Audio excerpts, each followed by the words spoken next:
The air inside the Watch What Happens live studio was electric long before the show even began. Audience members whispered excitedly, waving their cue cards and fanning themselves under the warm glare of the studio lights. Behind the cameras, producers scurried in organized chaos, adjusting microphones, checking notes, and glancing repeatedly at the clock. Tonight's guest was expected to bring laughs and lightheartedness. Leanne Morgan, the comedic sweetheart of the South, the woman whose gentle drawl and hilarious mom stories had taken America by storm. Andy Cohen walked onto the set with the confidence of a man who knew he owned the room. His grin was wide, charming, and filled with the mischief he had built his entire brand on. He thrived on tension, on spills, on unexpected confessions. He loved poking guests just hard enough to get a reaction, but never so hard that they wouldn't laugh it off. Or so he thought. When Leanne Morgan stepped out from backstage, the audience erupted into applause. She looked radiant and warm, wearing a soft blue blouse and pearl earrings, her smile glowing with the ease of someone who genuinely enjoyed people. She waved to the crowd, blew a playful kiss, and settled onto the couch opposite Andy, crossing her legs with relaxed confidence. Andy leaned forward eagerly. "Leanne, darling, welcome. You've been blowing up everywhere lately. Millions of fans, sold-out tours, Netflix specials, look at you." Leanne laughed. "I know, honey, isn't it wild? I'm 58 years old, and suddenly teenagers think I'm worth listening to. It's the Lord's work, that's all I know." The crowd cheered. Andy smirked, pleased, but something in his eyes glinted with the urge to stir the pot. "Now, Leanne," he said casually, "you know I love you. But let me ask, how much of that whole Southern mama thing is real? I mean, is it a full-time act?" The audience chuckled. Leanne didn't. Her eyebrows lifted slightly, her smile holding steady but her eyes sharpening with a hint of fire. "Andy, sweetie," she said warmly, "if I were gonna make up a character, she'd be taller, richer, and have a personal trainer who doesn't judge me when I ask if stretching counts as cardio." Laughter thundered through the studio. Andy smiled, but he had been deflected, and he felt it. He pushed again. "But seriously," he said, flipping through his note cards as if searching for a knife, "some critics say your comedy is a little safe. That you don't take risks. You ever think about getting more edgy? Or are casseroles and menopause your thing forever?" A few people in the audience gasped. Others laughed nervously. Leanne inhaled slowly, her posture straightening. The sweetness in her voice remained, but there was a sudden firmness to it, the kind that made grown men in church sit up and behave. "Andy," she said gently, "I talk about what real women deal with every day. Not everybody can sit around drinking cocktails on Bravo and stirring the pot for a living. Some of us have had to do a lot more than that." The crowd lost it. Andy blinked. The smile on his face faltered for the briefest second, a flicker, but enough to show that she'd hit a nerve. He recovered quickly, leaning back in his chair with mock offense. "So you're saying I don't represent real people?" Leanne folded her hands in her lap, her expression pure Southern grace. "I'm saying you represent drama, sugar. And we all love a good pot stirrer, you make good TV. But don't confuse entertainment with what real women go through." A wave of applause rolled through the studio. Andy's ego pricked. He leaned forward again, trying to reassert control. "Well, I just think you could tackle bigger topics, you know. Something deeper. Something that pushes people's buttons." Leanne gave him a look, soft, motherly, but with the precision of a heat-seeking missile. "Honey, when you have spent your life raising babies, burying parents, working 2 jobs, making ends meet, and still find something to laugh about, that is deep. People don't need their buttons pushed. They need to know someone understands what their life feels like." The audience erupted again. Several people even stood to clap. Andy's face tightened. He wasn't used to losing control of the narrative. He wasn't used to being challenged by someone who did it with such effortless grace. "Okay, but," he began. Leanne cut him off with a smile so sweet it nearly masked the blade beneath it. "Andy, baby, have you ever stretched $1 till it snapped? Sat in your car crying because the kids are fighting and you're late to work and the dog's eating the couch? No, then don't tell me what's deep. My audience lives deep." Andy opened his mouth, but nothing came out. His jaw hung there, suspended in disbelief.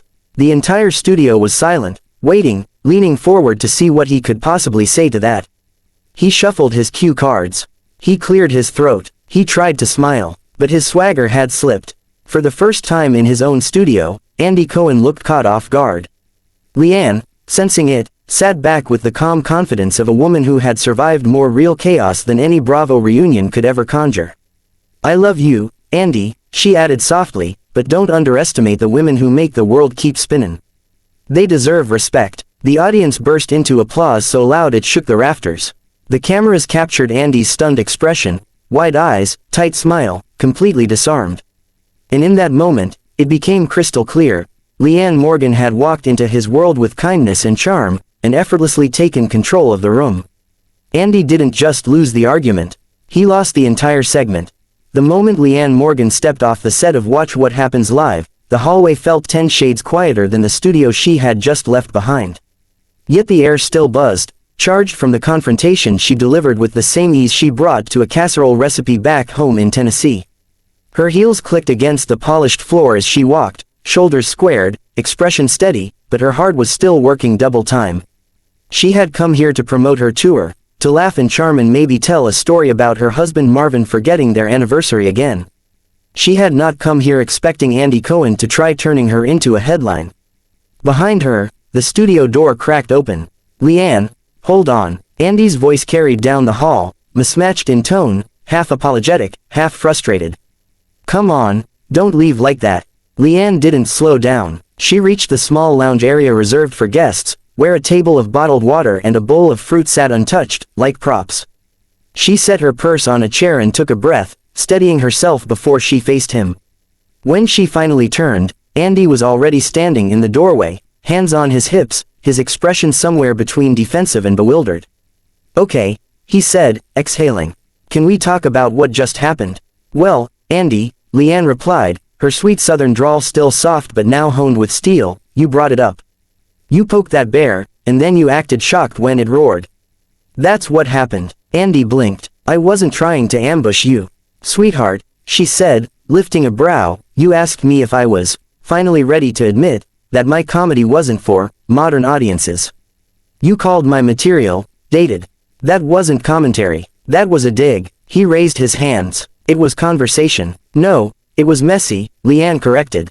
"And not the good kind you like on your housewives shows." For the first time since she'd left the set, Andy cracked a reluctant smile, but it vanished as quickly as it came. "Look, Leanne, I was just trying to push a little. You know how the show works. Pushin' is one thing," she said, crossing her arms, "but trying to make me look like I wandered out of the 80s in shoulder pads and Aquanet is another." The door opened again. A young producer stepped halfway inside, eyes wide. "Everything okay in here? Social team is already clipping the segment."